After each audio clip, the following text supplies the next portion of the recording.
इंसान को चारों तरफ से परेशानियों और तनाव ने घेर के रखा है। ऐसे में वो वशीभूत होकर गुनाह और अपराध का रास्ता इख्तियार करता है। इंसान अपने फायदे के लिए समाज में बनाए गए नियमों को तोड़ता है, लेकिन जब इसी किस्म की परिस्थितियां किसी और के सामने आती हैं तो वो उसे नीचा दिखाने की कोशिश करता है, उसका विरोध करता है।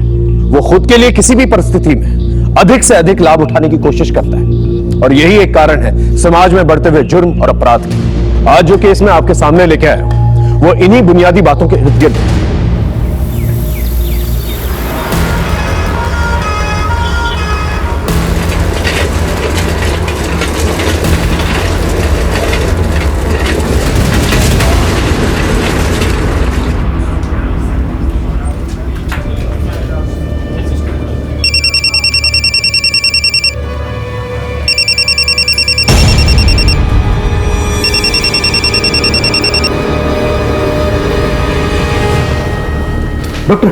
डॉक्टर प्लीज, आप कुछ भी करके मेरी माँ को बचा लीजिए प्लीज। डोंट वरी, मैं देखती हूँ। Please doctor.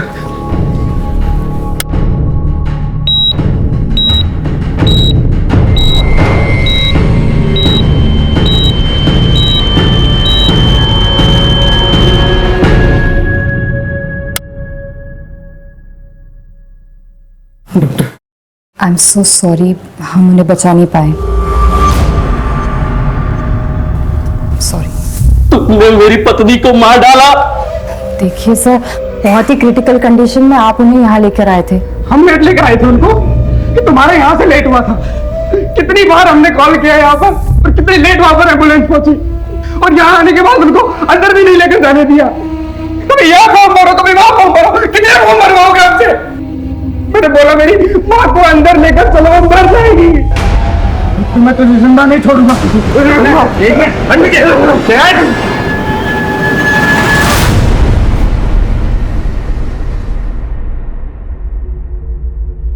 अंजलि, अंजलि जो सुबह हुआ उसे भूल जाओ।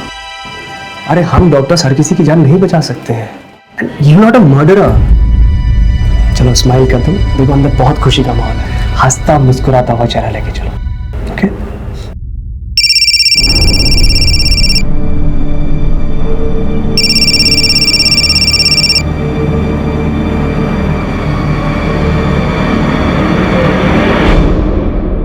बच्चे को किसी की नजर ना लगे। नीलम के बेटे का नामकरण अभी शुरू करना है और उसका अक्षर आया है, तो आप मुझे बताइए कोई अच्छा सा नाम। माँ जी, तरुण कैसा रहेगा? अच्छा है। और तुषार कैसा रहेगा? मासी, तुहिन कैसा रहेगा?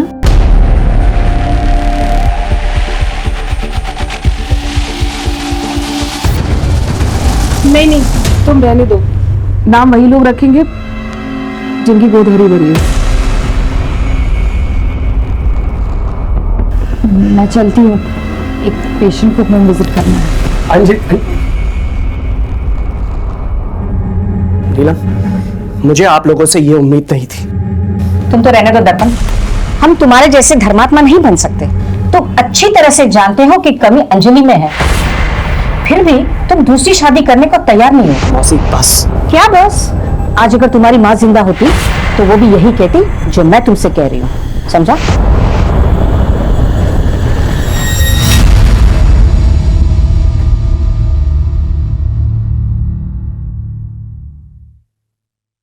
लोग तो कुछ ना कुछ बोलते ही रहेंगे, तुम उन्हें इतनी इंपॉर्टेंस क्यों देती हो? मैं कितनी अनलकी हूँ ना दर्पण।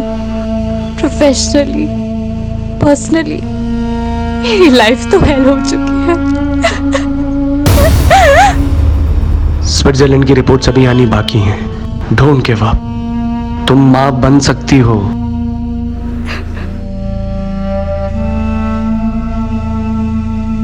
घर चलते हैं।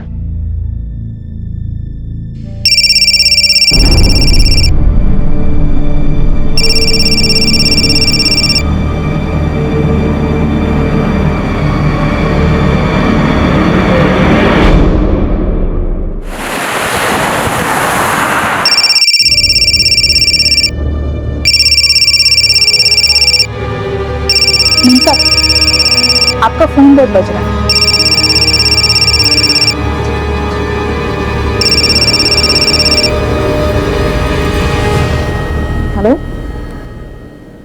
कौन बोल रहा है? देखो बकवास मत करो और दोबारा मुझे फोन करने की हिम्मत मत करना।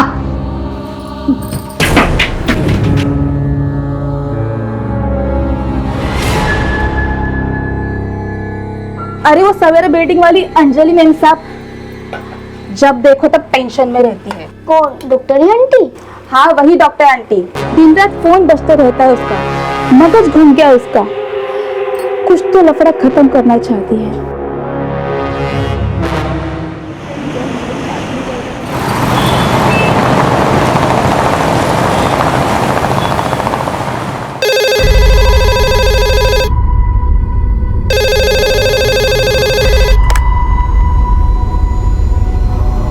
हेलो, ठीक है।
सर, लाश का चेहरा पत्थर से पूरी तरह से कुचल दिया गया है, लेकिन मरने वाले की शिनाख्त हो गई। चलिए हटिए हटिए हटिए हटिए। सर, मरने वाली का नाम डॉक्टर अंजलि देशमुख है। वो चारकोप सिग्नल के पास देशमुख हार्ट क्लिनिक है ना, शायद इन्हीं का ही है। सामने ये इनका आई कार्ड सर, और साथ ही एटीएम स्लिप भी मिली है। 1 लाख रुपए विड्रॉ किए गए थे, लेकिन वॉलेट में सिर्फ 890 रुपए। किसी चोरी चकारी की वारदात पहले भी यहाँ पर रिपोर्ट हो चुकी है? नो सर, इनफैक्ट विक्टिम की गाड़ी बाहर पार्क मिली थी। हमने आरटीओ से रजिस्ट्रेशन नंबर भी कंफर्म करवाया। घर वालों को इन्फॉर्म कर दिया? इनके पति डॉक्टर दर्पण देशमुख को इन्फॉर्म कर दिया सर। सर के पीछे भी चोट लगी। सर ये देखिए, हाथ पर इंजरी के निशान है। लगता है मारने वाले के साथ पहले हाथापाई हुई और फिर उसने धक्का दिया और उसके बाद सर वहां जाके लगा और फिर उसने इस पत्थर से पूरा चेहरा बिगाड़ दिया। मोबाइल वगैरह मिला? नो सर, सिर्फ गाड़ी मिली है। फॉरेंसिक टीम गाड़ी की जांच कर रही है। जिस एटीएम से ये पैसे निकाले गए हैं उसकी सीसीटीवी फुटेज चेक कर, देखो क्या निकल के आता है। सर, बॉडी को पंचनामे के बाद पोस्टमार्टम के लिए भेजना है। Okay, alright sir.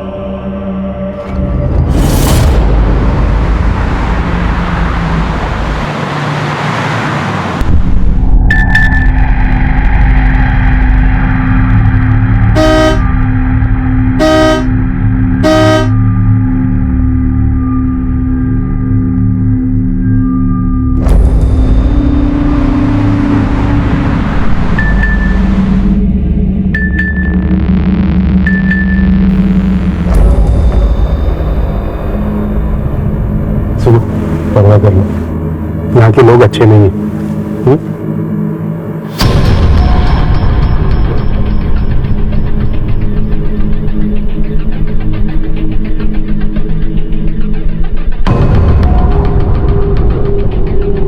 सीसीटीवी बंद किया? जी सर। चलो चलो, अच्छा सुन, 10 मिनट के बाद वापस चालू कर देना।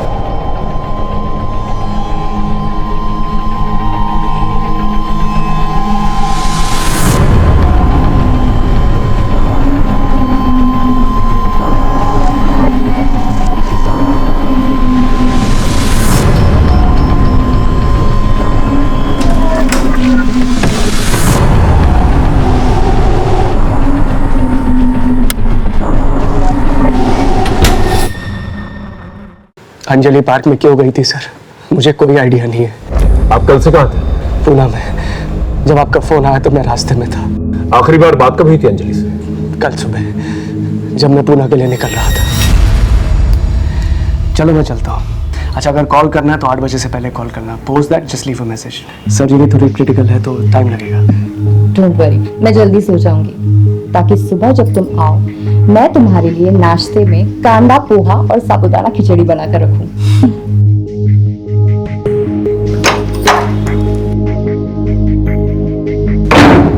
अंजलि ने 8/16 पे एटीएम से 1 लाख रुपए निकाले और शायद वहां से भाग गई। आपको कुछ अंदाजा है कि 1 लाख रुपए क्यों निकाले थे? वो किससे मिलने गई थी? No sir. आपको किसी पे शक?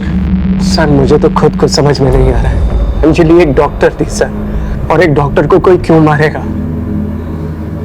ठीक है, आप जा सकते हैं। जरूरत पड़ेगी फिर दोबारा बुलाएंगे आपको।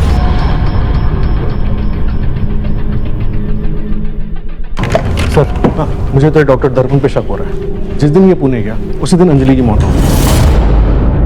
इन दोनों के कॉल रिकॉर्ड्स और लोकेशन रिकॉर्ड्स निकालो और पता करो उनके आपसी रिश्ते कैसे थे। Okay sir. आई हाँ आज तो छुट्टी ले ले। कशाला? अरे न जाने कितने घर कितने बिल्डिंगों में काम करते रहती है पूरे दिन। तू आज एक काम कर, तू घर पे बैठ, आज खाना मैं पकाऊंगा। तू खाना बनाएगा? बड़ा आया खाना बनाने वाला। ए आई मुझे सब आता है, तू बोल तो अभी राइस पेट का ठेला लगा के पैसा कमा सकता हूँ। ए बारा देख, आज के बाद अभी ऐसे बोलने का नहीं। हाँ ये मैं मरमर के काम काय के लिए करती है रे? तू पढ़ना लिखने का, बहुत बड़ा अफसर बनने का। हाँ तू सपने देखती रहे। नौकर का बेटा ना हमेशा नौकर बनता है। तू दारू पी के आया? हाँ। पैसा कहाँ से आया रे तेरे पास? तेरे को क्या करने का है? किधर से भी पीऊं? तेरे बाप के पैसे की पीता हूँ क्या? तू कर्जा लेके दारू पी के आया ना? बोल। तू निकल मेरे घर से, निकल मेरे घर से बाहर, निकल यहाँ से। देख, आज के बाद तूने दारू पी ना तो मैं तेरी जान ले लूंगी, याद रखना। लेगी छोड़। साहब, दर्पण अंजलि से बहुत प्यार करता था और डॉक्टर ने भी साफ साफ बोल दिया था अंजलि को कि उससे बच्चा नहीं हो सकता, लेकिन उसने हार नहीं मानी। इसके बावजूद वो अपना ट्रीटमेंट कराने के लिए स्विट्जरलैंड तक गई। और बच्चा ना होने की वजह से अंजलि बहुत डिप्रेशन में रहती थी। सर डिप्रेशन की एक और वजह थी। एक पेशेंट ने अंजलि को जान से मारने की धमकी दी थी। डॉक्टर अंजलि हाय हाय, डॉक्टर अंजलि हाय हाय, डॉक्टर अंजलि बाहर आओ, बाहर आओ, बाहर आओ, डॉक्टर अंजलि हाय हाय, हाय हाय, हाय हाय, बाहर आओ, बाहर आओ। अंजलि जल्दी चलो, ये लोग तुम्हारे खून के प्यासे हैं। अंजलि यहाँ रुकना सेफ नहीं है, ये लोग कुछ भी कर सकते हैं। कम। सर मैं भी एक डॉक्टर हूँ, मैंने बाद में पता किया था। पेशेंट की फैमिली ने उसकी पोस्टमार्टम करवाई थी, उसकी डेथ नेचुरल हुई थी।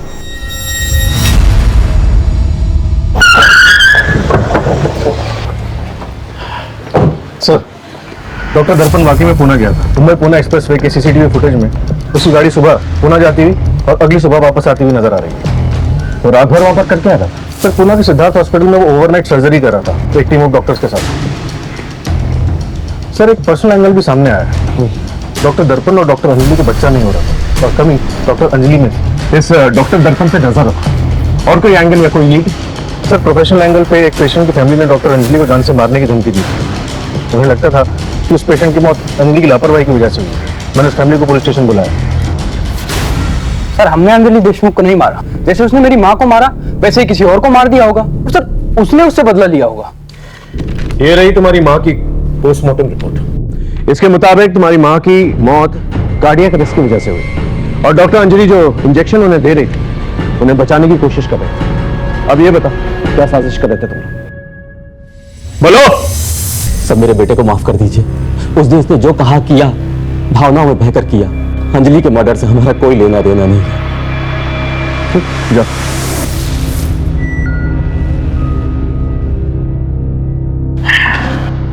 सर ये रही डॉक्टर अंजलि की पोस्टमार्टम रिपोर्ट। मौत 8:30 से 10:30 बजे के बीच में हुई है। मौत गला दबाने की वजह से हुई है। ताज्जुब की बात यह है कि पहले सर पे चोट लगी और फिर बाद में गला दबाया गया और उसके बाद पत्थर से सर कुचला गया। कि बेरहमी से कोई किसी का मर्डर क्यों करेगा? सर एटीएम की सीसीटीवी फुटेज में साफ नजर आ रहा है कि डॉक्टर अंजलि ने 8:16 पे सिग्नल के पास वाले एटीएम से 1 लाख रुपए विड्रॉ किए, लेकिन उस वक्त गाड़ी में और कोई नहीं था, वो अकेली थी। तो इससे क्लियर हो जाता है कि ये पैसे लेकर पार्क में किसी को देने जा रहे हैं। एक बार कॉल रिकॉर्ड्स आ जाए तो ये पता चल जाएगा किससे मिलने गई थी और क्यों मिलने गई थी। हमें ये पता लगाना होगा ये मर्डर का एंगल पर्सनल है या प्रोफेशनल, और जो एटीएम से पैसे निकाले गए थे वो कहाँ गए। हो सकता है जिसने पैसे लिए उसी ने मर्डर किया।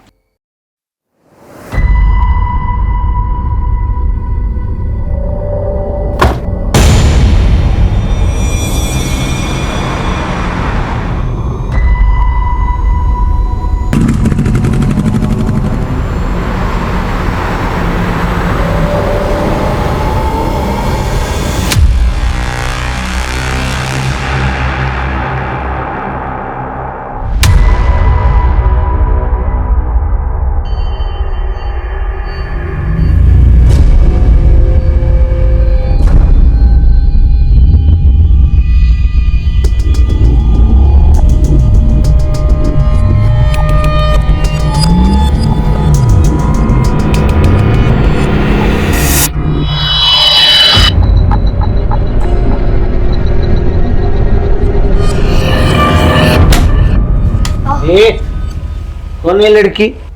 बहन है मेरी। बहन? मैंने पैदा नहीं किया, तेरी माँ ने पैदा नहीं किया, तो तेरी बहन कैसी हो मेरे? हाँ, कौन है तू? बाहर गांव से आई है, किसी ने इसको बेच दिया था। अच्छा, बाहर गाँव से आई है, तो हम भी इसे घोड़े को बेचते हैं। चल। बीवी को गुजरे हुए 6 दिन नहीं हुए और ये सब क्या है? हाँ? Sir, we are just good friends. Friends हैं, स्कूल फ्रेंड्स, और आप लोगों का अफेयर भी था। सोशल मीडिया पे फोटोज भरे पड़े हैं आप लोग के, लेकिन आप लोगों की शादी नहीं हो सकी, उसमें अब छुप छुप के मिलते। दरअसल सर, अंजलि की मौत से मैं पूरा टूट चुका हूँ सर। बहुत कोशिश करता हूँ अपने आप को क्लिनिक में बिजी रखने की, मगर जब घर जाता हूँ तो अंजलि की बहुत याद आती है। मेरा भी मन करता है रोने का, किसके पास जाऊँ? माँ बाप नहीं है मेरे, मौसी के पास जा नहीं सकता। बच्चा ना होने की वजह से अंजलि को पसंद ही नहीं करती थी वो, इसीलिए वर्षा के पास गया था सर। सही बात सच है कि हम दोनों में अफेयर था, शादी भी करना चाहते थे, बट हम मूव ऑन कर चुके हैं। अगर आपकी माने तो डॉक्टर अंजलि के साथ काफी अच्छी और हैप्पी मैरिड लाइफ थी आपकी, लेकिन डॉक्टर अंजलि के कॉल रिकॉर्ड्स कुछ और ही बताते हैं। उन्हें ऑड आवर्स पे यंग लड़कों के फोन आते थे और बातचीत 10, 20, 30 सेकंड से ज्यादा नहीं होती थी। क्या माजरा?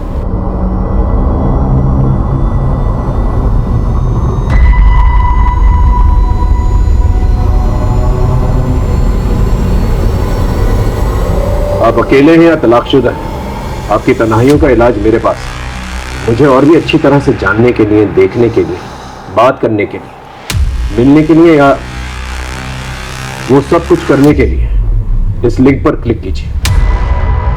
ये सब क्या है? सर, किसी ने बल्क मैसेज रैंडम लोगों को फॉरवर्ड कर दिए थे। बाकी सारी रिपोर्ट्स मैंने इसमें मेंशन कर दी है। एक समय लेके चलो मैं। जी सर। तूने ये मैसेज देखा? अरे ये तो फॉरवर्ड मैसेज है यार, लोगों को बेवकूफ बनाने के लिए भेजते हैं। अरे यार, इसमें एक वेबसाइट लिंक भी है, तू देख तो सही।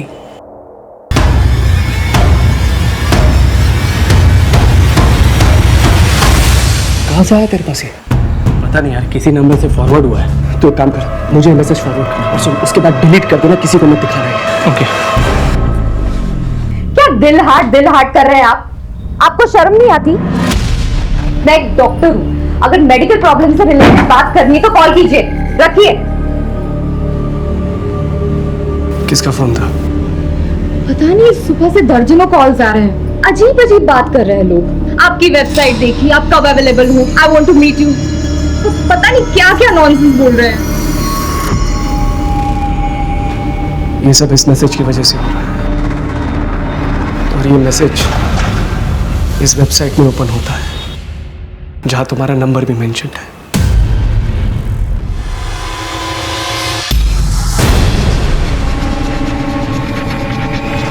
आपने इसके बारे में हमें पहले क्यों नहीं बताया? सर, अंजलि तो जा चुकी है, अब और बदनामी मिलने से क्या होगा?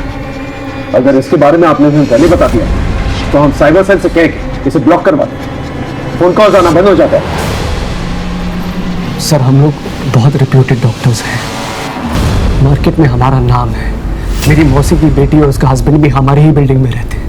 मैं नहीं चाहता था कि पुलिस इन्वेस्टिगेशन की वजह से हमारी बिल्डिंग में बदनामी हो या फिर गलती से ये बात न्यूज़पेपर में लीक हो जाए। लेकिन नतीजा क्या हुआ? आपकी वाइफ मर चुकी है। हो सकता है उनके मर्डर का कनेक्शन इस वेबसाइट से हो। सर, मुझे तो लगता है कि बच्चा ना होने की टेंशन की वजह से, इन रैंडम कॉल्स की वजह से और क्लिनिक में हुए इस इंसिडेंट की वजह से अंजलि पहले से ही टूट चुकी थी, लेकिन फिर भी किसी ने उसे मार डाला।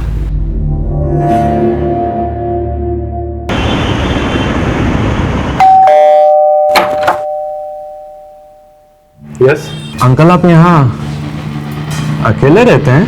क्या हुआ? मधु, तुम अंदर जाओ। चलो। हाँ हीरो, क्या प्रॉब्लम है तुम्हारी? दीदी और आप अकेले रहते हैं, आपका बेटा भी रहता है। ओ हीरो, अंदर क्या जाग रहे हो? हाँ, सब समझता हूं मैं, यहाँ कोई नहीं रहता और मेरा बेटा ऑस्ट्रेलिया में रहता है, समझे? चलो जाओ यहाँ से। साइबर सेल से पता करो इस वेबसाइट का आईपी एड्रेस क्या है और इसका मालिक कौन, और साथ ही साथ ये पता करो ये मैसेजेस अंजलि को भेजता कौन था, और जितने भी लड़के हैं जो अंजलि को फोन किया करते थे उनको राउंड अप करो, उनसे पूछताछ करो, और कोई भी सस्पिशियस दिखे रहा तो तोड़ो। हो सकता है इनमें से कोई। सर कम से कम 600-700 कॉलर्स होंगे। माने मर्डर हुआ है, वो भी एक रेप्यूटेड डॉक्टर का। ना जाने कितनी फैमिली इससे अफेक्टेड होगी। इस हैरेसमेंट की मोडस ऑपरेंडी को जल्द से जल्द पता करना होगा ताकि इस टेक्नोलॉजी का गलत इस्तेमाल दोबारा ना किया जाए। उन्हें तो अभी भी डॉक्टर दर्पण पे शक है। अंजलि के कॉल रिकॉर्ड्स में आखिरी कॉल किसका था और उसका कोई कनेक्शन है डॉक्टर दर्पण के साथ? सर वारदात के एक दिन पहले से अंजलि के फोन पे कोई भी कॉल्स या फिर डेटा सर्विस की कोई मूवमेंट नहीं थी, और उसके बाद उसका घर का लोकेशन ही था। अगर फोन बंद था तो फिर पार्क में कैसे बुलाया गया उसे? क्योंकि वो रोज तो पार्क में जाती नहीं थी, और वो भी वो 1 लाख रुपए विड्रॉ करके गई थी। हो सकता है कि उसका कोई लैंडलाइन, अगर है तो उसकी कॉल रिकॉर्ड निकल। Right sir. सर ये दर्पण क्या कहता है? उसमें नजर रखो और हो सके तो दोबारा कॉल रिकॉर्ड चेक करो। एक बार वेबसाइट की फाइंडिंग्स आ गई ना तो सब कुछ क्लियर हो जाएगा। Right sir.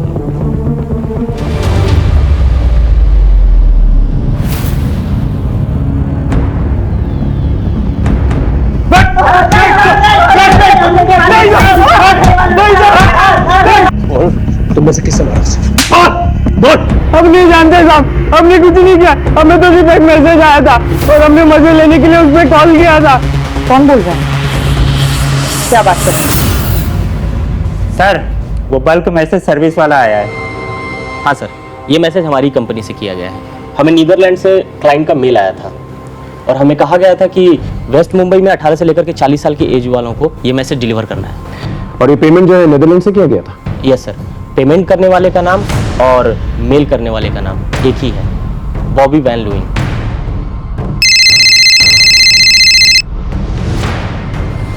हेलो, क्या नीदरलैंड से? ठीक है, डिटेल्स मैसेज करो। सर साइबर सेल से फोन करो। वो डॉक्टर अंजलि के बारे में जो वेबसाइट बनाई थी उसमें उसको फोटोग्राफ सब मॉफ है और उसका आईपी एड्रेस भी नीदरलैंड में है, और सर पेमेंट करने वाले का नाम भी वही है, बॉबी वैन लुइन। इसका मतलब ये बहुत ही सोची समझी साजिश है। जिस किसी ने भी ये वेबसाइट बनाया और मैसेजेस भेजे अंजलि को, वो टेक्नोलॉजिकली बहुत ही एडवांस इंसान है। सर लेकिन डॉक्टर अंजलि का नीदरलैंड से क्या कनेक्शन हो सकता है? सर आज के टाइम पे कहीं भी जाने का नहीं है। प्रॉक्सी वेब से आप कहीं भी बैठे बैठे किसी भी देश के नाम पे कुछ भी कर सकते हैं। और जहां तक मुझे लगता है सर कि उसने क्रेडिट कार्ड डिटेल्स जरूर चुराई होगी और फिर बॉबी वैन लुइन के नाम से मेल अकाउंट बनाया होगा। एक काम करो, डॉक्टर अंजलि के पति और उसके फैमिली मेंबर्स के लैपटॉप और मोबाइल फोन इकट्ठा करो और साइबर सेल करो, इंक्वायरी की। Okay sir.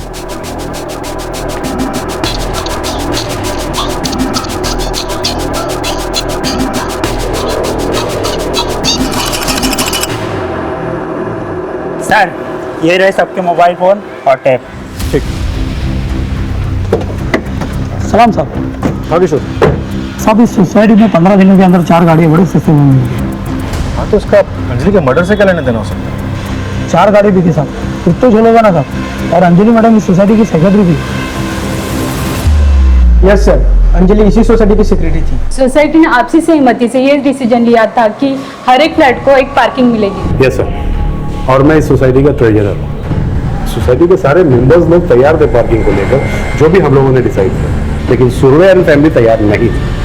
इसी बात को लेकर काफी तमाशा भी हुआ था यहाँ पे। अरे हटो यार, जाने दो अंदर। मिस्टर सुरवे, प्लीज आप अपनी कार बाहर लीजिए।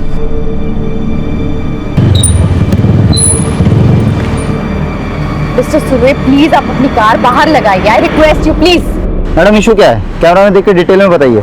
बिल्डिंग कमेटी के 1 पार्किंग पर फ्लैट इस डिसीजन के बाद भी मिस्टर एंड मिसेस सुर्वे ना सिर्फ अपनी मनमानी कर रहे हैं बल्कि ये कार कहीं भी पार्क कर लेते हैं जिससे कि बच्चे खेल नहीं पाते। जरा सोचिए, हमारे यहाँ ऐसे भी पढ़े लिखे लोग हैं जो बच्चों को खेल कूद के अलावा मल्टीपल कार पार्किंग को ज्यादा इंपॉर्टेंस दे रहे हैं। सर इन सब के बारे में आप क्या कहना चाहेंगे?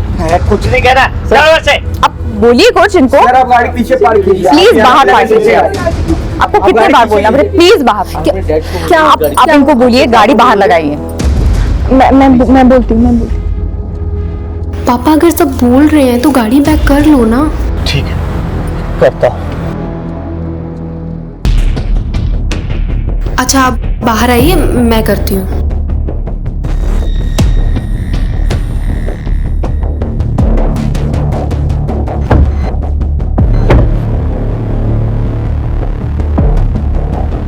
बच्चों को खेलने के लिए पार्क होता है, बिल्डिंग नहीं। आज तुम लोगों ने यहाँ हमारा बहुत तमाशा बनाया, ये हम भूल नहीं सकते। और तुम डॉक्टर होके तुमने मेरे जैसे सीनियर सिटीजन के साथ जो ऐसी हरकत की है ना, ये तुमने अच्छा नहीं किया।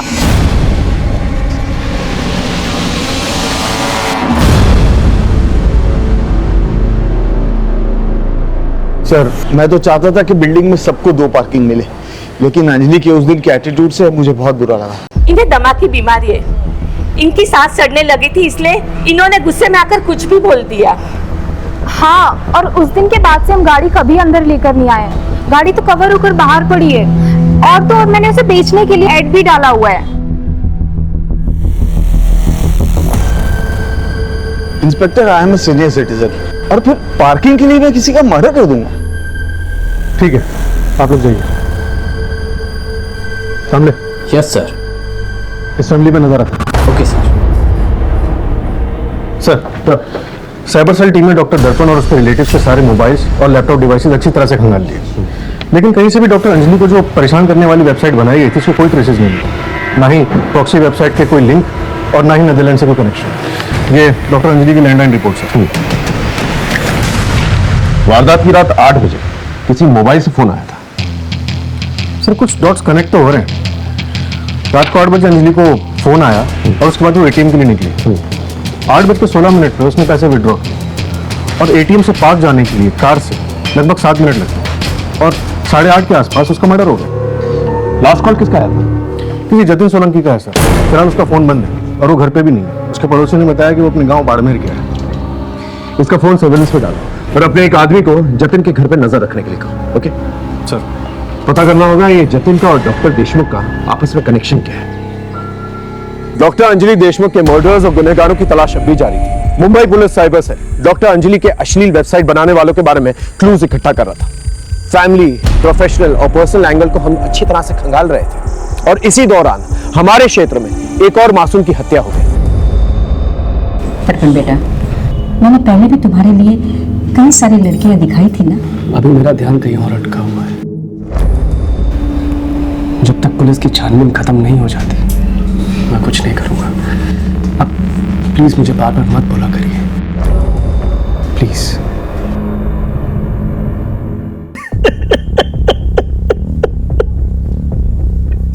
साहब, मेरा बच्चा साहब, मेरा बच्चा साहब, इसने मारा अपने बेटे को और ऊपर से चिल्ला चिल्ला के रो रहा है ये। साहब, मैंने नहीं मारा साहब, नहीं मारा साहब मैंने। काय की नहीं झूठ बोलता है रे? तो वो लड़की, वो चिड़िया कहाँ गई? अरे उसका एजेंट उसे लेके गया, जो उसे ओडिशा से लाया था। एक मिनट, चिड़िया का क्या मामला? ठीक से डिटेल में बताओ। साहब, मेरा बेटा रोहन है ना, एक बच्चे को बचा के लेके आया था। इसकी उसके ऊपर पूरी नजर थी, ये उसे बेचना चाहता था साहब। अरे बोले ना, उससे दवा लेके गया। बहुत नीचे, चलो पता करो मामला क्या है। सो तब तक इसे लॉकअप में रखो। ओके।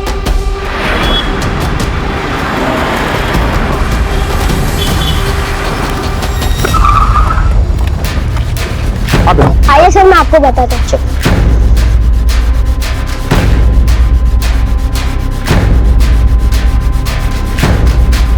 चिड़िया रोहन से यही मिली थी? हाँ।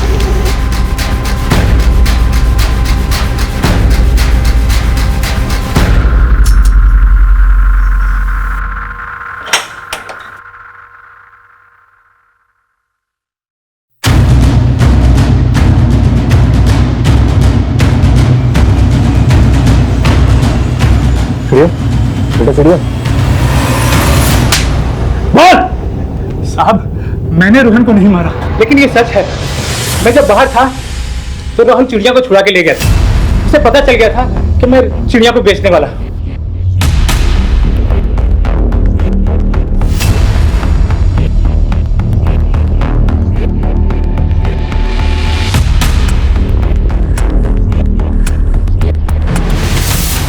साहब फिर उसके बाद मैंने उसके घर का पता किया, फिर सुरेश को धमकी दी तो उसने बच्ची वापस कर दी। बच्ची को एनजीओ में भेजा और उसके खिलाफ एक नया केस तैयार कर।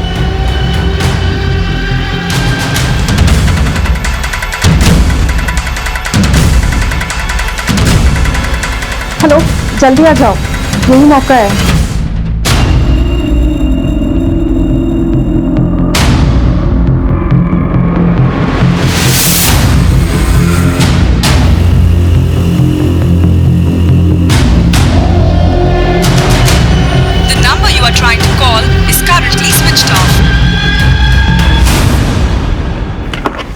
सर हाँ मान, वो जतिन सोलंकी जिसके मोबाइल से अंजलि के लैंडलाइन पे लास्ट कॉल आया था वो वापस आ गया है। उसने हमें बताया कि उसका मोबाइल चोरी हो गया था। हमने उसके साथ जाके स्पॉट पे उसकी सीसीटीवी चेक की।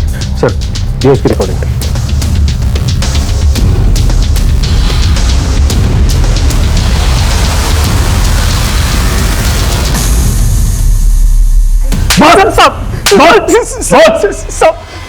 सब सच बोलो साहब, सब मैंने किसी को नहीं मारा साहब, ना ही अंजलि मैडम को, ना ही मेरे बेटे को साहब। झूठ मत बोल।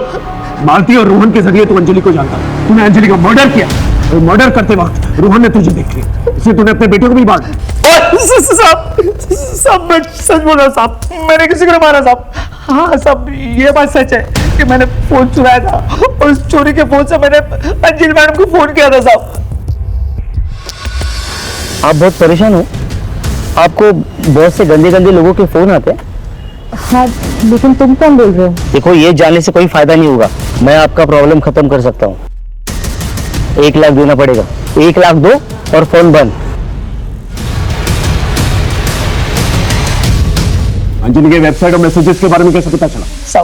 सब मेरे मोबाइल पे मैसेज आया था साहब, उसके साथ एक फोटो भी था, वो अंजलि मैडम का था साहब। मैंने फोटो देखते ही पहचान लिया साहब, और जब मैं घर आया तो मालती भी अंजलि मैडम के बारे में बोलने लगी।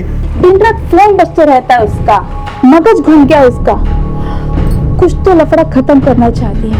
मैंने सोचा इस मौके का फायदा उठाया जाए और कुछ पैसे कमा दिया साहब। फिर क्या हुआ?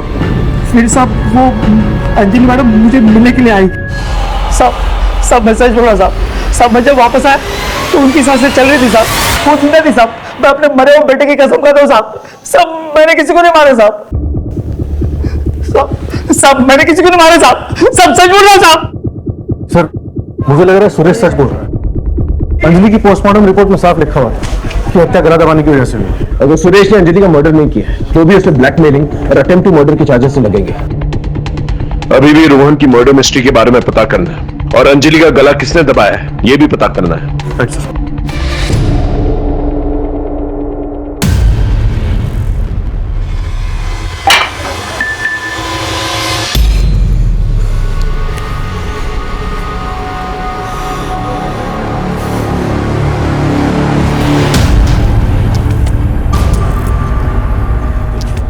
हेलो, कौन है तू?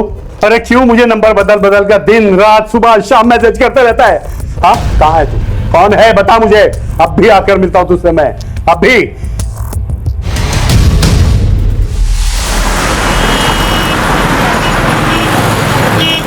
अरे वो क्यों कर रहा है इसको यहाँ पे? अरे कौन होटल का बिल भरता, ऊपर से पुलिस के लफड़े। अरे दोस्त, खुले आसमान की बात ही अलग है।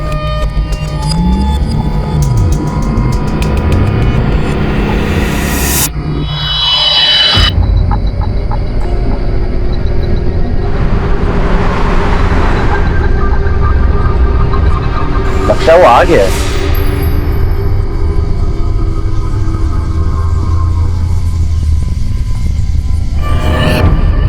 तुम लोग वो नहीं हो जो मेरे घर आए थे? अंकल कौन है आप? क्या है? अरे आप वही हो ना जिससे मेरी फोन पे बात हुई थी? हाँ हाँ, और क्या? Sorry uncle, we are not interested in old man. सुनो, तुम लोग अभी के अभी मेरे साथ पुलिस स्टेशन चलो। हेलो अंकल, एक तो वेबसाइट पे खुद अपना नंबर डालते हो, अपनी डीपी की जगह पे आप यंग लोगों की फोटो डालते हो और हम जैसे शरीफ लड़कों को फंसाने की कोशिश कर रहे हो और कहते हैं कि पुलिस स्टेशन चले। क्या मतलब?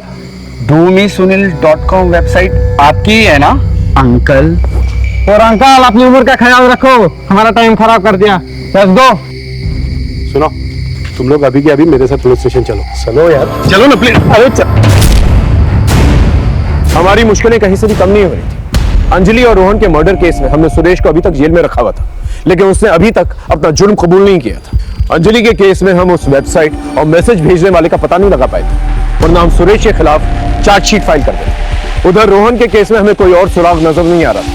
तभी हमें अंजलि के बिल्डिंग में रहने वाले सुनील साल्वे के बारे में पता चला। आपके नाम पर एक वेबसाइट बनाई गई, उस पर एक यंग लड़के की तस्वीर लगाई गई, लेकिन आपका ओरिजिनल नंबर यूज किया गया और फिर दिन रात आपको मैसेजेस आने लगे लड़कों के संबंध बनाने के। यस, इस चक्कर में कि मैं बदनाम ना हो जाऊं, मैंने मधु से शादी कर ली। लेकिन वो लड़के 2-3 बार फ्लैट पर आए, मुझे ऐसा लगा कि वो मधु के चक्कर में आ रहे हैं, क्योंकि मधु मुझसे ज्यादा जवान थी। फिर उन लड़कों ने मुझे सेक्सुअल असॉल्ट किया। सिर्फ इस चक्कर में मधु घर से भाग गई और सारा कीमती सामान लेकर भी चली गई। फिर कुछ दिनों बाद उन लड़कों का फिर से मैसेज आया। मैंने सोचा कि मेरे पास खोने के लिए अब कुछ नहीं है, और मैं उनसे मिलने चला गया।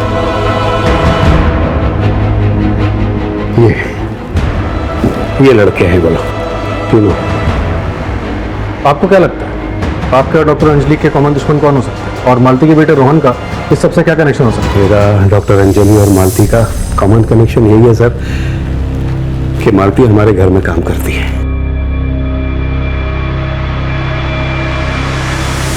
साहब, मैं सवेरा बिल्डिंग में 4 फ्लैट में काम करती है। एक अंजलि मैडम, सुनील सर और नीलम मैडम। नीलम मैडम जो दर्पण साहब की मौसी की लड़की है, और एक बीविंग 403। और इन्हीं फ्लैट्स के अंदर तुम रोहन को लेके जाया करती थी? साहब, नीलम मैडम की माँ थोड़ी कड़क है, वो किसी को घर लाने के लिए मना करती है। ठीक है, तुम जाओ। मोडस ऑपरेंडी के मुताबिक बिल्डिंग में 2 लोगों को टारगेट किया गया। इसका मतलब कल्प्रिट इसी बिल्डिंग में। थ्योरी और प्रोबेबिलिटी के मुताबिक इन 4 घरों में से एक में। एक काम करो, इन 4 घरों के सभी लोगों के आईपी एड्रेस, इंटरनेट डाटा और कॉल रिकॉर्ड और लोकेशन रिकॉर्ड करो, लेकिन सीक्रेट, किसी को पता नहीं चलना चाहिए। सर, इसका लोकेशन रिकॉर्ड और इंटरनेट डेटा रिकॉर्ड देखिए। प्रॉक्सी साइट्स के नेदरलैंड के आईपी एड्रेस से तुमने अंजलि और सुनील को परेशान करने के लिए वेबसाइट, और फिर अपने कंप्यूटर स्किल्स से नेदरलैंड के एक नागरिक बॉबी वैन लूइंग के क्रेडिट कार्ड को हैक की और उसके थ्रू पेमेंट्स की। ये रहे तुम्हारी लोकेशन रिकॉर्ड। इसके मुताबिक रोहन का जब मर्डर हुआ तो वहीं पर मौजूद। क्या कहना चाहती है? हाँ, मैंने रोहन का मर्डर किया है। क्यों? क्योंकि उसने कुछ देख लिया था।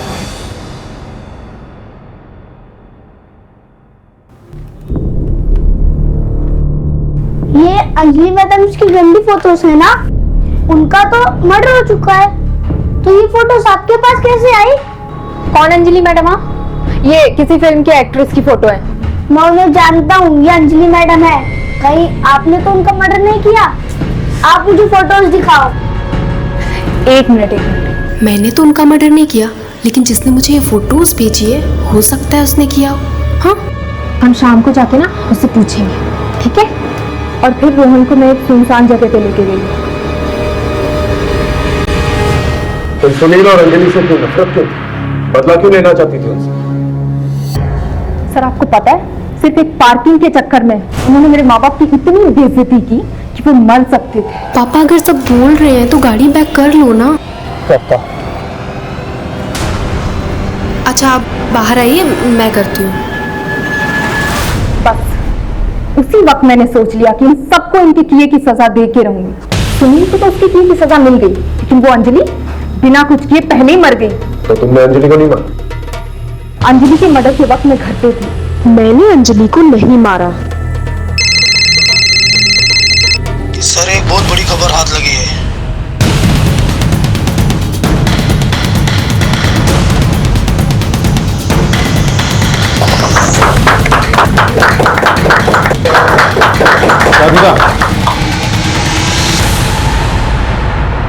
जिस लोकेशन पर अंजलि की लाश मिली थी उसके पास वाली शॉप के सीसीटीवी में तुम्हें उसी टाइम वहां पर देखा गया था। उस टाइम वहां पर क्या कर रही थी तुम?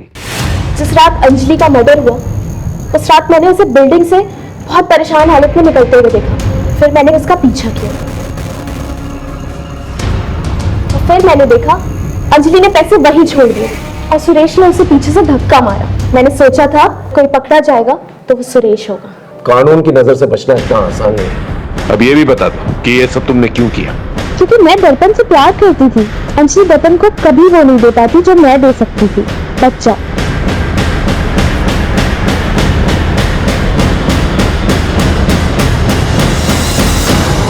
रिंकू ने अपनी सारी इंटेलिजेंस बदला लेने में निकाल दी और नतीजा क्या हुआ? आज वो सलाखों के पीछे।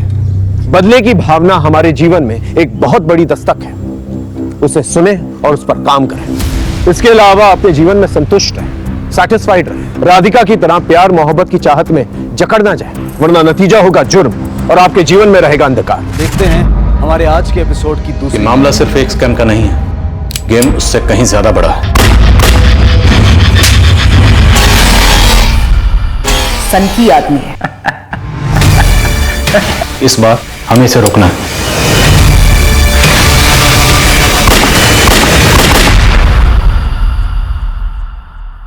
नमस्कार दोस्तों, मैं अर्जुन कपूर।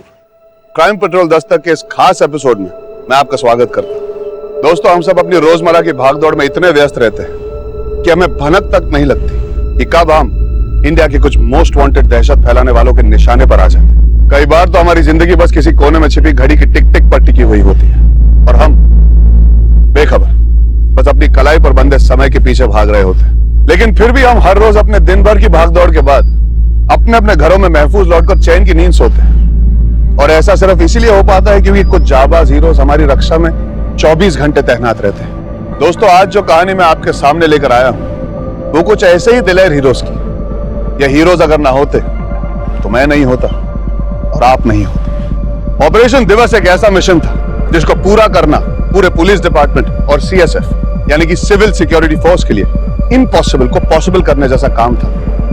दांव पर लगी थी हजारों मासूम लोगों की जान और सीएसएफ की जरा सी भी चूक का मतलब था हमारे पूरे देश की बर्बादी।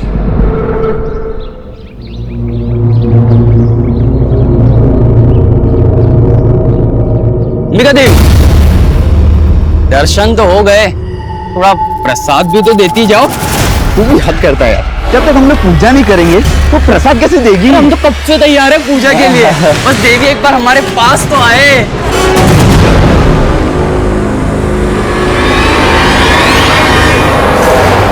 अंबिका, अंबिका, क्या हुआ अंबिका? बेटा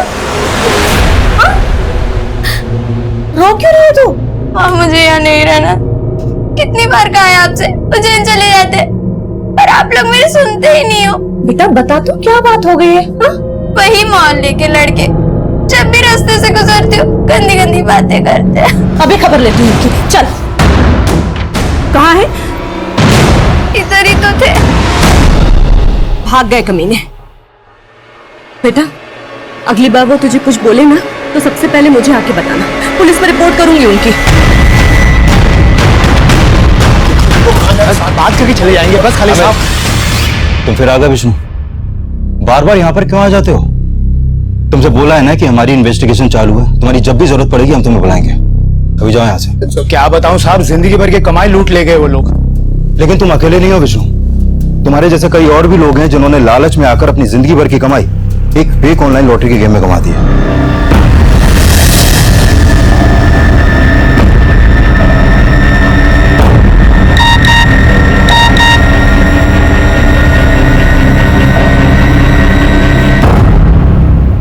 एक आंसर का 50 लाख रुपया। ताजमहल किसने बनवाया? शाहजहां।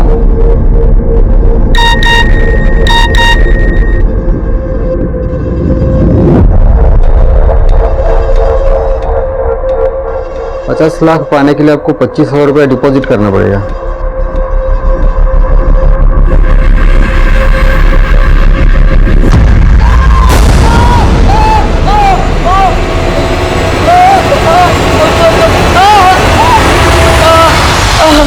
आराम से बस बस।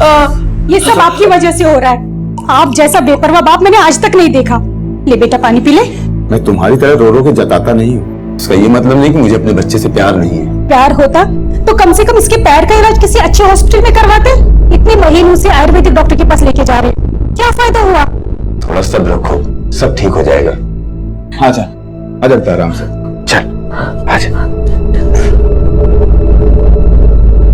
हे माँ देवासी रानी, मेरे बच्चे की रक्षा करना।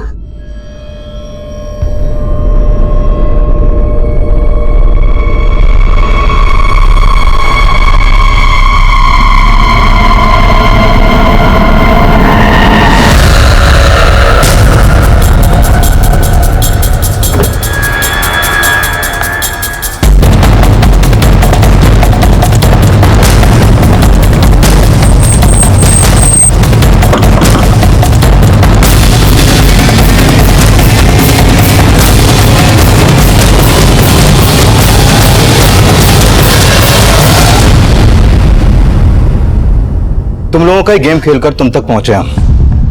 और ये क्या बचकाने सवाल पूछते रहते हो तुम लोग? ताजमहल किसने बनाया, भारत की राजधानी कहाँ है? मुझसे सीखो। मेरे सवाल पूछने का तरीका थोड़ा अलग है। बताओ, कहां से कूटना शुरू करो तुम लोगों को? पहले सर फोड़ूं या टांग? कोरस में रोना बंद करो तुम लोग। पिछले 7 महीने से सैकड़ों लोगों को लूटा है तुमने और करीब 50 लाख से ज्यादा की लूट की है। अब सीधी तरीके से बता दो वो पैसा कहाँ है, वरना आरती सब माँ कसम हमारे पास कोई पैसा नहीं है। हमने सारा पैसा आरिफ को दे दिया था साहब। कौन आरिफ? साहब आरिफ, उसी का तो ये प्लान था। हम लोग उसी के लिए काम करते थे साहब। महीने का 25,000? हाँ 25,000, और अगर काम अच्छे से किया तो 30 भी दूंगा। वैसे काम एकदम हलवा है, समझे? जैसे लोग ऑनलाइन गेम खेलते हैं वैसे ही लोगों को ऑनलाइन लॉटरी खिलानी है। आरिफ के बारे में हम और कुछ नहीं जानते हैं साहब, और हम तो सिर्फ पैसे के लिए उसके साथ काम करते हैं साहब। जी साहब। पिछले 7 महीने से आरिफ के लिए काम कर रहे हो तुम लोग। ना तो उसका फोन नंबर मालूम है और ना ही पता। फोटो भी नहीं? नहीं साहब, तस्वीर है एक उसकी, मैंने चुपके से खींच ली थी। लेकिन साहब वो मेरे फोन में है और फोन आप लोगों ने जब्त कर लिया है। सुधीर,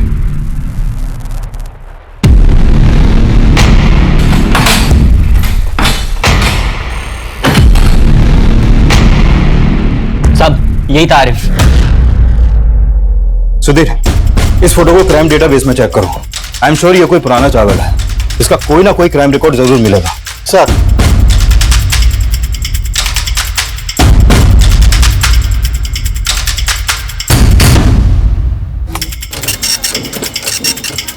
ये रिपोर्ट मुझे कल तक चाहिए।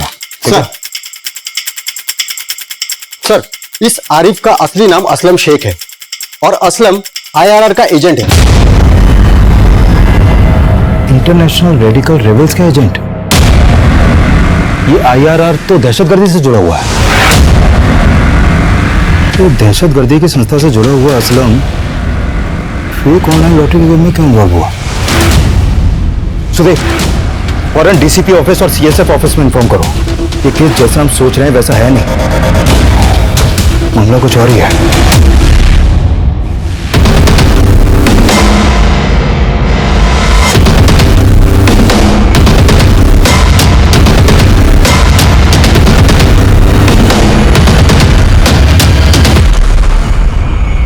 आईआरआर के ऑपरेशंस में नाम सामने आया है इस आरिफ और असलम शेख का। इस असलम शेख का फेक ऑनलाइन लॉटरी स्कैम में इन्वॉल्व होना, बात कुछ समझ में नहीं आ रही सर। इस स्कैम से करीब 50 लाख लूटे हैं असलम ने। सर कहीं ऐसा तो नहीं मार्केट में नकली नोट घुमाने के लिए स्कैम किया गया, या फिर शायद खूंखार मुजरिमों तक पैसा पहुंचाने के लिए, हथियार खरीदने के लिए, या फिर स्लीपर सेल? सर मैं लोकल खबरी नेटवर्क एक्टिव करता हूं। आनंद, संयुक्ता, लग जाओ काम पे। हमें किसी भी सूरत में सारिफ उर्फ असलम शेख को जल्द से जल्द पकड़ना। शहर में सभी जगह नाकाबंदी करो, इसके तस्वीर को सब जगह सर्कुलेट करवाओ। ये मामला सिर्फ एक स्कैम का नहीं है, गेम उससे कहीं ज्यादा बड़ा है।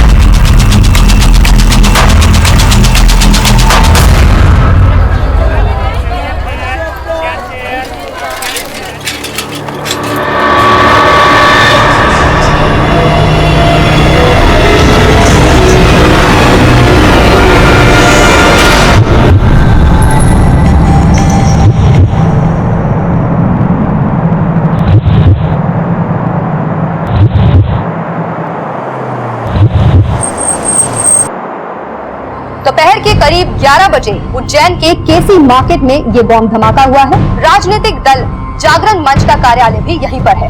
जब जागरण मंच के कार्यकर्ताओं की गाड़ी वहां से गुजर रही थी तभी ये विस्फोट हुआ। इस धमाके से यहाँ के रहवासी काफी दहशत में हैं। इस हमले में अब तक 3 लोगों के मारे जाने की खबर है और करीब 50 लोग घायल हो चुके हैं।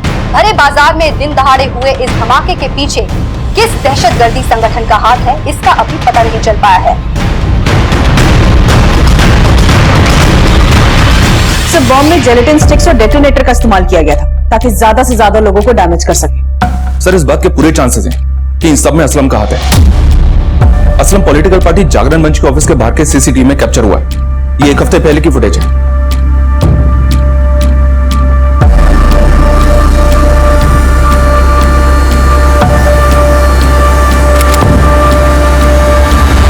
सर, मध्य प्रदेश में जागरण मंच दल के अध्यक्ष हैं गोपाल स्वामी।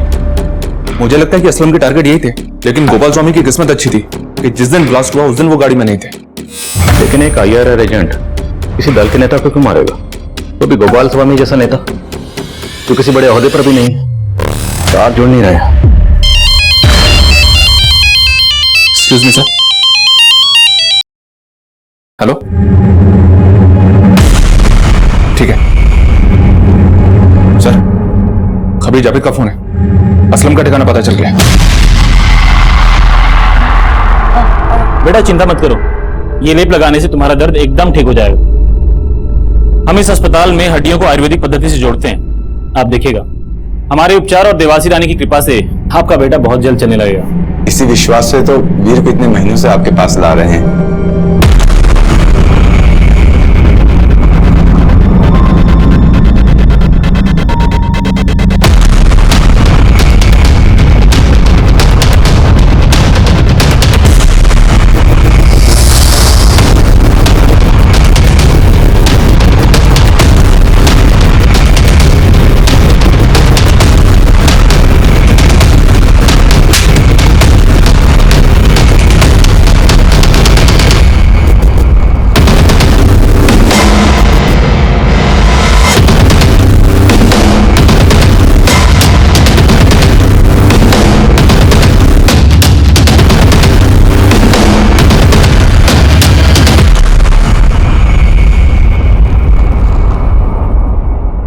बोलो असलम, उज्जैन आने के पीछे तेरा क्या मकसद है? फेक ऑनलाइन लॉटरी से जो 50 लाख कमाए थे वो कहां है? और पैसे क्यों चाहिए थे? और तेरे साथ और कौन है? कोई नहीं है साहब, बस मार्केट में नकली नोट घुमाने थे। मेरे सब्र का इम्तिहान मत ले। तो 50 लाख केसी मार्केट में बम ब्लास्ट के लिए चाहिए था ना? बोल, और कौन शामिल है तेरे साथ? तेरा पार्टनर कौन है? तेरा स्लीपर सेल कहां है? बोल। Sir 1 minute. सर, माजिद के घर से जो कागज के टुकड़े मिले थे हमें, उन टुकड़ों को हमने जोड़ तो लिया है, लेकिन उसमें ज्यादातर अक्षर मिट चुके हैं। मैसेज क्लियर नहीं हो पाया। हाँ, लेकिन इतना श्योर है कि उसमें उर्दू में पुलिस और एक अधूरा शब्द मां लिखा हुआ है। पुलिस मां? तो क्या उनका अगला टारगेट कोई पुलिस ऑफिसर या पुलिस हेडक्वार्टर है? ये क्या कोड है? पुलिस मां। I think I got it.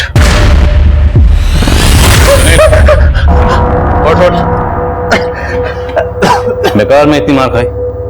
खुद बोल देता तो चाय खराब नहीं होती बल्कि तुझे पिला देता। बोल दे, क्योंकि तेरा पुलिस मां चिंती तुझे नहीं बचा पाएगा। बोल, सिर्फ ऑनलाइन फ्रॉड के चार्जेस नहीं, बम ब्लास्ट के चार्जेस भी लगेंगे।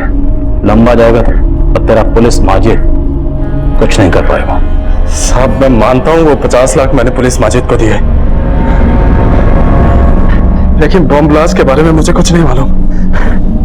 काम सिर्फ पैसों का बंदोबस्त करना था और ये गोपाल स्वामी के आने जाने का टाइम पता करना था।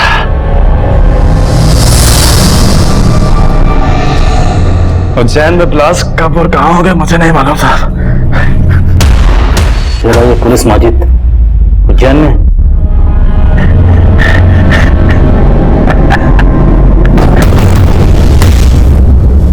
माजिद की हर छोटी बड़ी डिटेल पता करो, उसके सारे केसेस की फाइल्स, उज्जैन के सभी सीसीटीवी और असलम शेख के सारे कॉल रिकॉर्ड्स सब कुछ स्कैन करो जल्दी, हमारे पास वक्त बहुत कम है। सब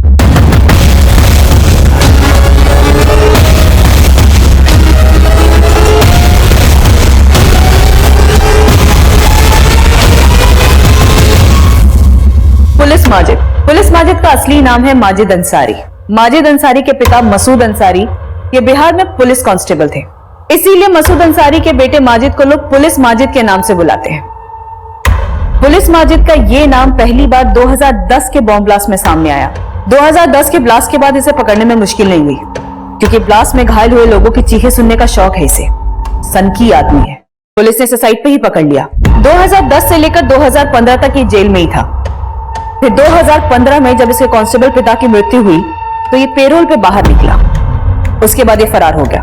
और सब फरार होने के बाद ये पुलिस माजिद 2 पॉलिटिकल लीडर्स की हत्या में भी शामिल रहा है। ये सतीश गुरु और दूसरा ये वरुण दास, ये दोनों भी गोपाल स्वामी की तरह जागरण मंच दल के नेता थे।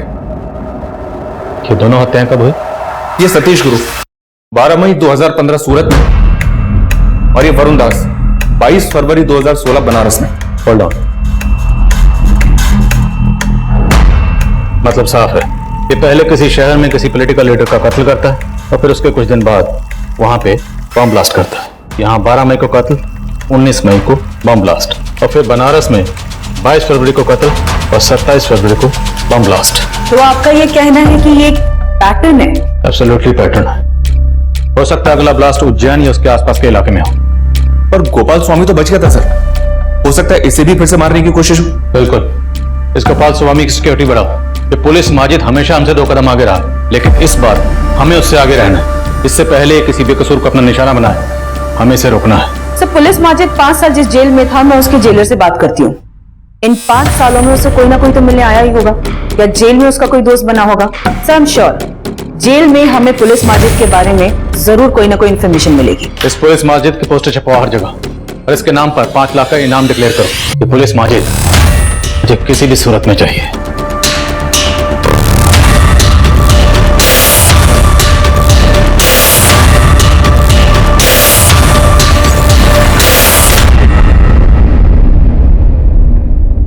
अरे वाह, क्या चाल है, क्या बाल है, अंबिका का कमाल है यार। ये क्या बदतमीजी है? ये क्या तुम लोगों? भाई साहब, वीर ना जल्दी ठीक हो जाएगा। माँ देवासी रानी जल्दी उस पर कृपा करेंगी, आप देख लीजिएगा। अच्छा भाभी जी, मैं चलता हूँ।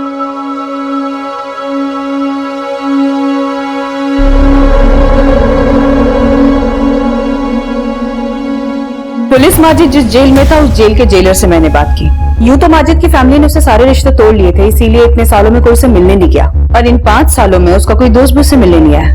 बट हाँ सर, वो जेल में काफी पॉपुलर हो गया था। क्यों? क्योंकि सर वो खाना अच्छा बनाता था, स्पेशली बिरयानी। और ये बात भी मुझे जेलर ने ही बताई। और सर, जेलर ने ये भी बताया कि पुलिस माजिद जेल की रसोई में चोरी छिपे खुद का किचन चलाता था। कैदी उसे पैसे देकर बिरयानी खरीदते थे। और हाँ सर, इस बिरयानी के लिए स्पेशल राइस वो बाहर से अपने किसी दोस्त से मंगवाता था। और जब 2015 में पुलिस माजिद के कांस्टेबल पिता की मौत हुई, तब उसे पैरोल पे बाहर छोड़ा गया, लेकिन तब वो फरार हो गया, फिर कभी नहीं पकड़ा गया। और अब शायद उज्जैन में कहीं छुपा हुआ है।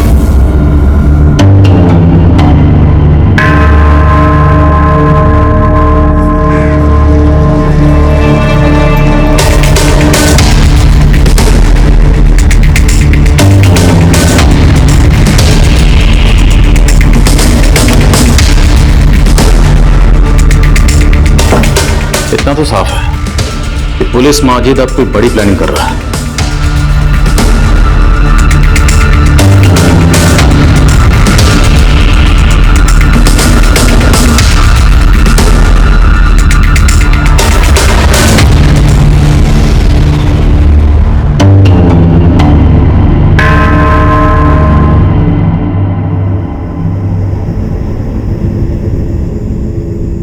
अरे आप क्या वीडियो गेम खेल रहे हैं बच्चों की तरह बैठ के? आप भूल गए क्या मंदिर जाना है? और बस 2 मिनट, आखिरी चाल जल्दी मेरी। आप भूल गए हैं क्या माँ देवासी रानी के मंदिर में आज राशन अर्पित करने जाना है? जल्दी उठिए, छोड़ दीजिए मोबाइल। पापा आप जल्दी मंदिर चले जाइए, नहीं तो माँ देवासी रानी के क्रोधित होने से पहले माँ क्रोधित हो जाएगी। बिल्कुल ठीक कहा बेटा, और तेरी माँ से तो मैं वैसे भी डरता हूँ। देख बेटा वीर, अभी ये कच्चा है, थोड़ा ध्यान से इस पे ज्यादा। अरे राजेंद्र भाई, पैर कैसा है वीर का अभी? श्रीधर भाई, भी सही होने में वक्त लगेगा। वीर तू इतना दुखी क्यों है? चल मुझे एक न्यू गेम पता है, मालूम है, हम बैठ के भी खेल सकते हैं उसको। श्रीधर भाई, मैं आपसे माफी चाहता हूँ। वीर के इलाज के बारे में जितना सोचा नहीं था उससे ज्यादा खर्चा हो रहा है, इसलिए मैं आपका उधार चुकता नहीं कर पाया। लेकिन आप परेशान बिल्कुल ना होइए, मैं आपका पैसा जल्दी लौटा दूंगा। अरे क्या बात कर रहे हैं राजेंद्र भाई साहब, आपने मेरी बेटी की रक्षा की है, आपका उधार है मुझ पर, और ये उधार तो मैं चाह के भी नहीं चुका सकता। आप पैसे वैसे की चिंता बिल्कुल मत कीजिए, बस वीर का इलाज कराइए अच्छे से, ठीक है? जी श्रीधर। अरे श्रीधर भाई, आप मंदिर जा रहे हैं? जी। मैं भी आपके साथ आऊं? हो सकता है देवासी रानी के दर्शन से मन थोड़ा हल्का हो जाए। चलिए आइए।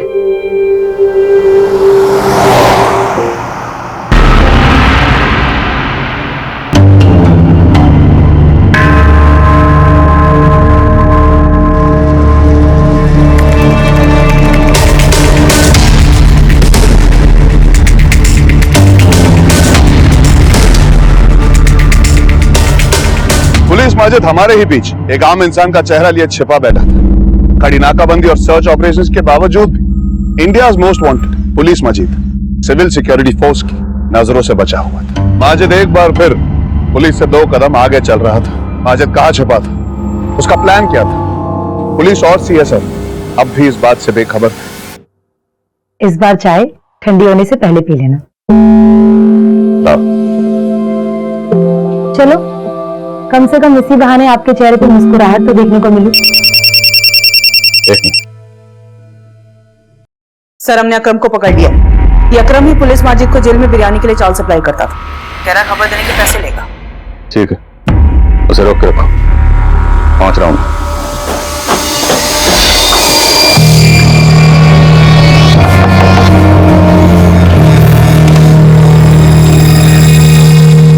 कौन है?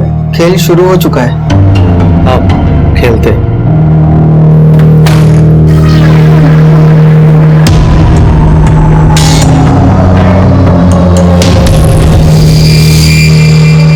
देख अकरम, इससे पहले कि तो हमें कोई भी खबर सुनाए, एक बात अच्छी तरह समझ ले। अगर तुमने हमें डबल क्रॉस किया या कोई भी चाल चलने की कोशिश की तो जिंदगी में कभी चलने लायक नहीं बचेगा। हो जा शुरू। एक खबर का 10,000। साहब, पर पोस्टर पे तो आपने लाखों लिखा था, अब तो चिल्लर पे आ गए। उस पोस्टर पे माजिद की तस्वीर है और वो इनाम की रकम उसे मिलेगी जिसे माजिद का ठिकाना पता। तुझे पता है उसका ठिकाना? ठीक साहब। तो जितना पता है उतना बोल। खबर में जितना दम होगा, नोटों में इतना वजन होगा। साहब, मैं माजिद को जेल में चावल पहुंचाता था। कभी कभी माजिद चावल के दाम से ज्यादा पैसे मुझे दिया करता था। माजिद भाई, ये 100 का नोट ज्यादा है इसमें। इस नोट को अपनी दुकान में रखना, मेरा आदमी आकर ले जाएगा। साहब, वो माजिद हर 2-3 महीने पे एक नोट ज्यादा दिया करता था। अब ये तो कहना मत क्यों नोटों पर क्या लिखा होता था ये तूने कभी पढ़ा ही नहीं। साहब, मैं कैसे पढ़ूंगा साहब, मैं तो अनपढ़ आदमी हूं। हमारे यहाँ अनपढ़ तो क्या भी पढ़ने लगते हैं। पढ़ना सिखाओ जरा से। साहब, मेरे पास एक आखिरी नोट है माजिद का, साहब, जो उसने पेरोल पे जाने से पहले दिया था। साहब, उसका आदमी लेने ही नहीं आया। ये है साहब। 7 PM on dawn, 9 PM Daredevil। क्या कोड है? सर, मुझे कैसे पता होगा? सच बोल रहा? माँ कसम से। हिसाब करो इसका। Thank you. सलाम सर। सर, पुलिस माजिद जिस जेल में बंद था वहां के जेलर से बात हुई तो उसने कहा कि एक बार सरप्राइज चेकिंग में पुलिस माजिद के पास उन्हें एक फोन मिला था।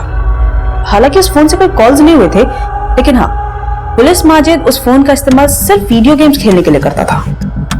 वीडियो गेम्स जेल में? यस सर, और ये डेयरडेविल और हंट डाउन ये वीडियो गेम्स हैं। वहां के जेलर ने यह भी बताया कि पुलिस माजिद को वीडियो गेम्स खेलने का बहुत शौक था। 7 PM Hunt down, 9 PM Daredevil, इस तरह का टाइम टेबल बना के वीडियो गेम कौन खेलता है?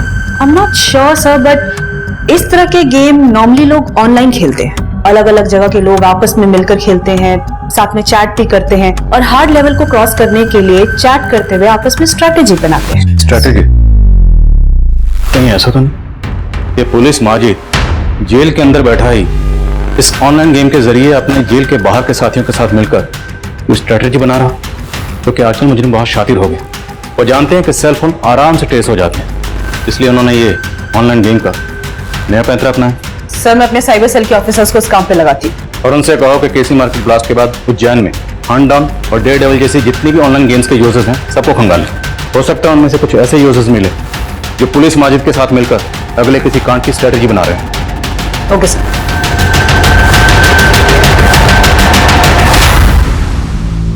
वीर बेटा, अपने पैरों पे खड़े हो, कोशिश करो। हाँ बेटा, कोशिश कर। शाबाश।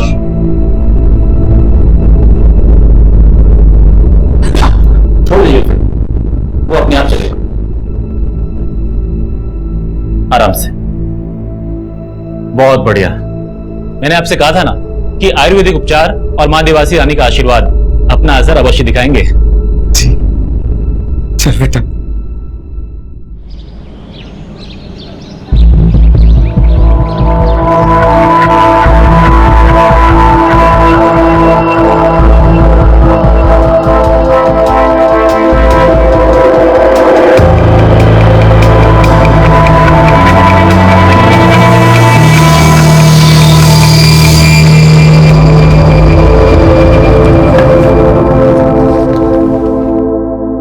क्या हुआ संध्या? आपको कसम खिला रही हूँ, मुझे देवास रानी मंदिर जाना है। मैंने वहाँ पे एक मन्नत मांगी थी, आप चलोगे ना मेरे साथ? तुम्हें तो पता है कितना बिजी हूँ आजकल। देखो, आप हमेशा ही ऐसा करते हो। मैं जहाँ भी जाने के लिए बोलती हूँ ना, आप काम का बहाना। चलूंगा। सच्ची? हाँ संयुक्ता, कुछ पता चला? सर, मेरे साइबर सेल के ऑफिसर ने कंफर्म किया है जब केसी मार्केट में बॉम्ब ब्लास्ट हुआ उस वक्त ऑनलाइन गेम में चैट करने की फ्रीक्वेंसी बहुत ज्यादा बढ़ गई थी और ये प्लेयर्स गेम नहीं खेल रहे थे, सिर्फ चैट कर रहे थे। तो अकाउंट ट्रेसेस हुए? 3 अकाउंट ट्रेस हुए हैं और ये वो तीनों प्लेयर हैं जो एक ही टाइम में एक साथ चैट कर रहे थे, गेम नहीं खेल रहे थे। और पिछले कुछ दिनों में इनकी फोन लोकेशन भी सेम ही थी, जैसे कि पब्लिक प्लेसेस।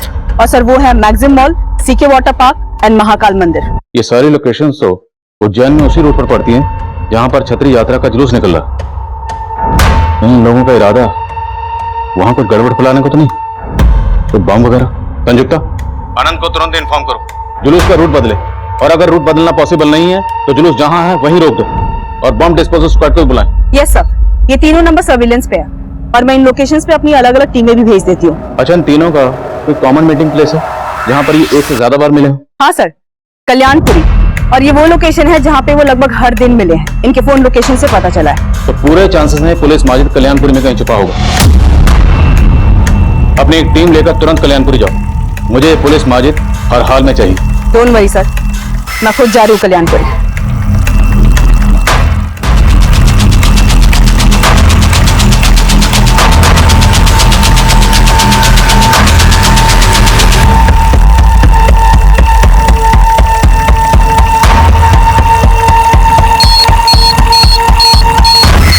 आनंद, लोगों पीछे पीछे पीछे और पीछे पीछे चलिए, उधर उधर।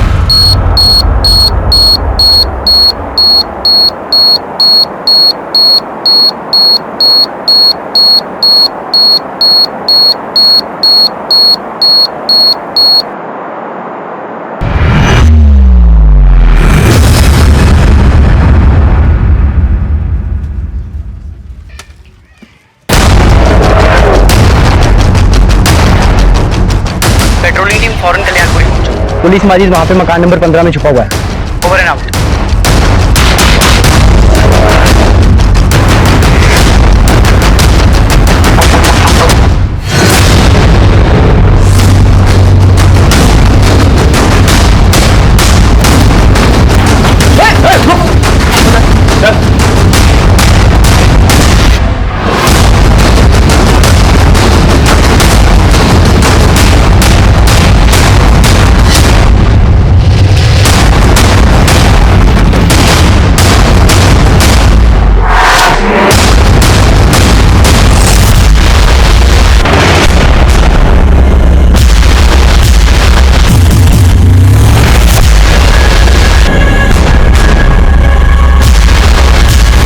आनंद एक काम करो, सारा सामान सीज करो और फॉरेंसिक लैब भेजो स्कैन करने के लिए। हो सकता है इस बोरी में बॉम्ब बनाने का सामान सप्लाई हुआ है। ये देखो, इस पे ये कुछ चिपचिपा क्रीम लगा हुआ है। उनसे कहो कि पता करें कि एग्जैक्टली ये है क्या। हो सकता है हमें उस एड्रेस का पता चले जहां से बॉम्ब बनाने का सामान लाया गया है। ठीक है? हाँ, जागरण मोर्चा दल के गोपाल स्वामी को मारने का प्लान था हमारा, क्योंकि वो हमारे लोगों और हमारे मजहब का गुनहगार था। मजहब के नाम पर नफरत फैलाकर हैवानियत करके गुनाह तुम लोग कर रहे हो।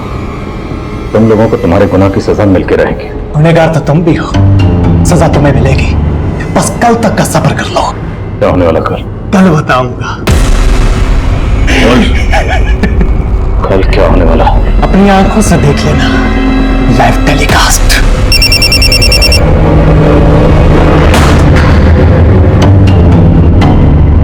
हाँ संदेह।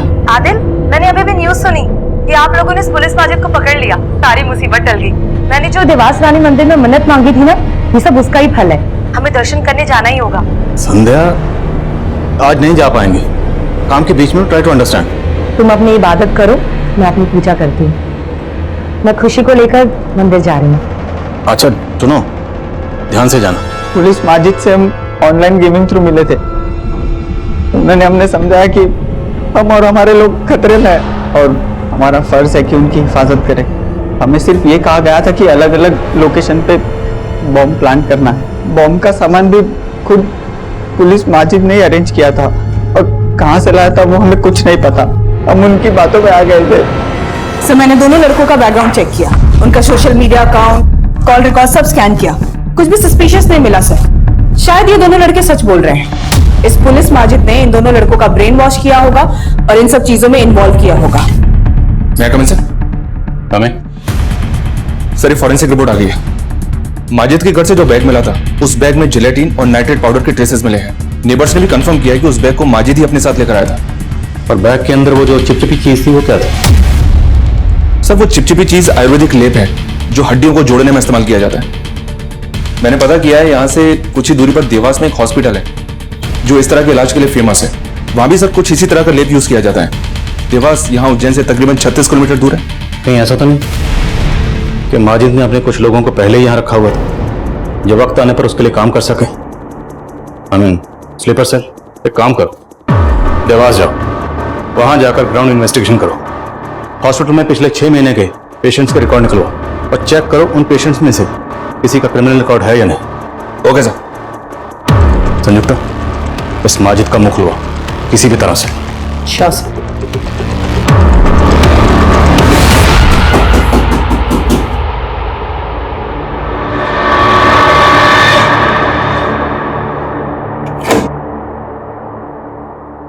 पापा, आज आप जल्दी आ गए। निशा बेटा, अभी लंच करने के लिए आया था, जा रहा हूँ। मतलब आज आप लेट आओगे? आपने मुझसे प्रॉमिस किया था कि आज आप जल्दी आ जाओगे। ठीक है मेरी नटखट, मैं ट्राई करूंगा। Okay try?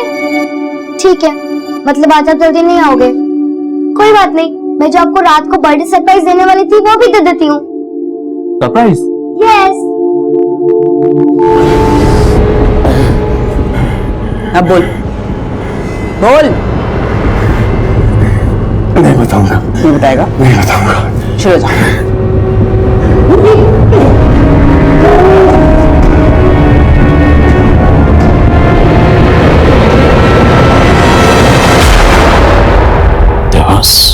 मैंने जो देवास रानी मंदिर में मन्नत मांगी थी ना, ये सब उसका ही फल है। हमें दर्शन करने जाना ही होगा।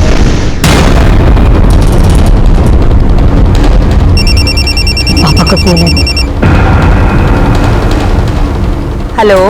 हाँ संध्या। हेलो हेलो, आवाज नहीं आ रही है। हेलो हेलो संध्या। हेलो।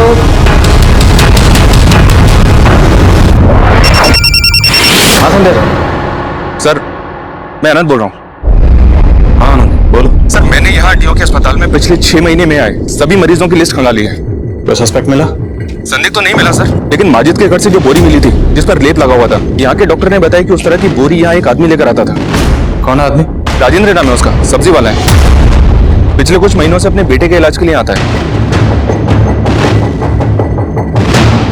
अब माजिद के घर में इस राजेंद्र सब्जी वाले के बैग का पहुंचना या तो महज इत्तेफाक हो सकता है, या फिर यह भी हो सकता है कि यह राजेंद्र सब्जी वाला देवास में माजिद का कोई स्लीपर सेल है। सर, इस राजेंद्र की एक सीसीटीवी इमेज मैंने आपको मोबाइल पे सेंड की है। ठीक है, मैं देखता हूँ, पर इस राजेंद्र की बैकग्राउंड भी चेक करवाते हैं। तब तक तुम अपनी पूरी टीम के साथ इसके घर के आसपास डटे रहो, नजर रखो उस पर। Okay sir.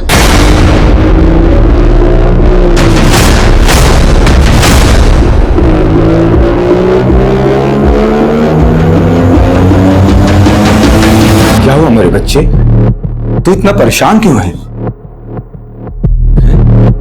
अब्बू, मुझे डर लग रहा है। नहीं मेरे बच्चे, तुझे डरने की जरूरत नहीं है। तू तो बहुत किस्मत वाला है कि तुझे अल्लाह पाक ने खास मकसद के लिए चुना है। हमको तुम पे नाज है। शोएब भाई ठीक कहते हैं, तो एक पाक मकसद को अंजाम देने जा रहा है। कल की सुबह इस मुल्क में नया अंधेरा लेकर आएगी।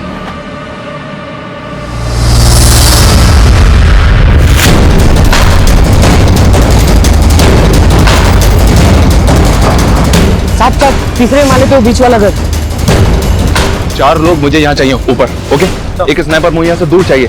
दरवाजे पर निशाना लगा के रखना, और 2 लोग मेरे साथ आओ। बच्चों को, औरतों को, सबको बाहर निकालना है बिना शोर मचाए। चुपचाप मूव।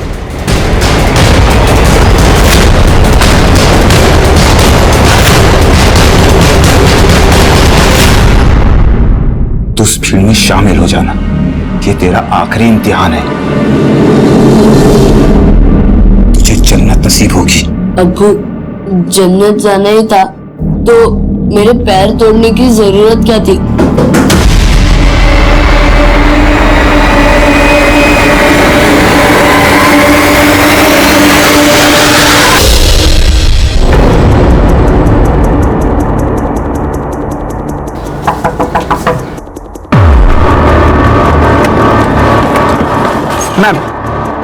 मैम, हमारे हिसाब से वो लोग उस सामने वाले रूम में हो सकते हैं। ओके। हमारे 4 कांस्टेबल्स वहां ऊपर तैनात हैं और एक शूटर वो सामने वाली बिल्डिंग में तैनात है। Very nice. सब मैं यहाँ पे पहुंच चुकी हूँ। अलर्ट रहो। ये जो आदमी है इसका नाम राजेंद्र नहीं, इसका असली नाम है शोएब।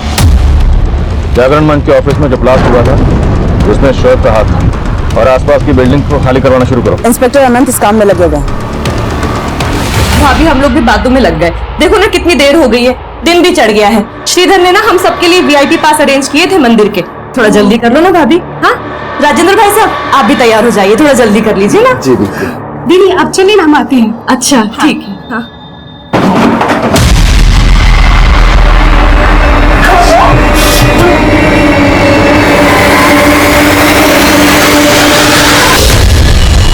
Open fire.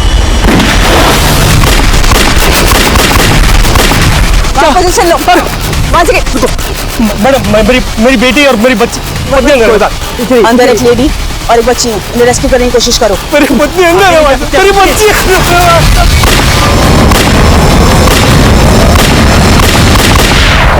सर, अनंत को गोली लगी है। हैप्पी बर्थडे पापा, एडवांस में। Thank you so much. और ये तुम्हारा गिफ्ट ना, मैं अभी खोल के देखता हूँ।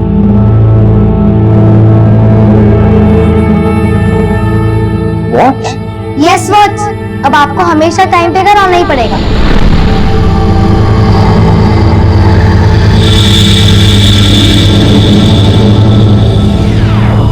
चल लो पीछे। किसी ने भी चालाकी दिखाई ना, तो ये फटा जला दूंगा। इस पूरी बिल्डिंग को शमशान में दूंगा। पीछे हो जाओ।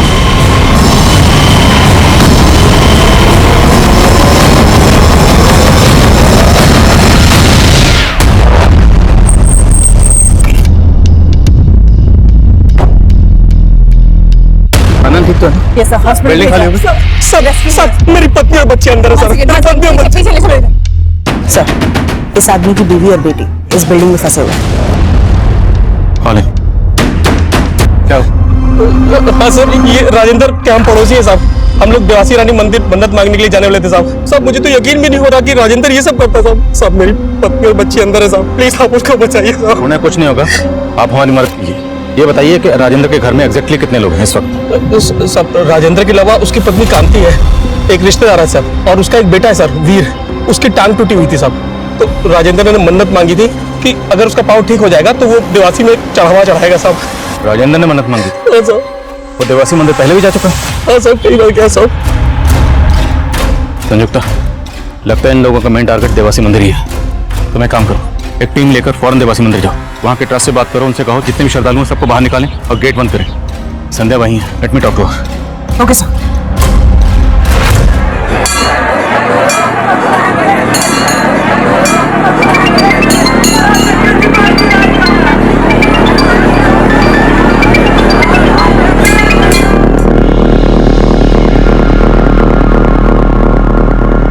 सर, सब ठीक है? सर एक काम कीजिए, आप जाइए, मैं यहाँ रुकती हूँ। नहीं संयुक्ता, मेरी जरूरत यहाँ पर है। एक सच्चे सिपाही के लिए देश हमेशा नंबर 1 प्रायोरिटी होता है, लेकिन ये जो हालात थे वो काफी नाजुक थे। कॉलोनी में रहने वाले सैकड़ों लोगों की जान दांव पर लगी थी और मंदिर में मौजूद 1000 लोगों पर भी मौत का खतरा मंडरा रहा था। सीएसएफ के लिए बहुत बड़ी चुनौती थी, क्योंकि उनकी एक भूल का मतलब था माजिद के मंसूबों का कामयाब होना। 1 2 3 गो। मंदिर का नक्शा, तो इसका मतलब है इनका मकसद सुसाइड बॉम्बर के जरिए देवास मंदिर में ब्लास्ट करना ही था। हाँ संजू। सर, मंदिर से लोगों को सेफली बाहर निकाला जा चुका है। बॉम्ब स्क्वाड ने मंदिर का कोना कोना स्कैन किया है। It's totally safe sir. आपकी वाइफ भी सेफ है सर। हेलो आदिल। संध्या, तुम ठीक हो? हाँ मैं बिल्कुल ठीक हूँ। ठीक है।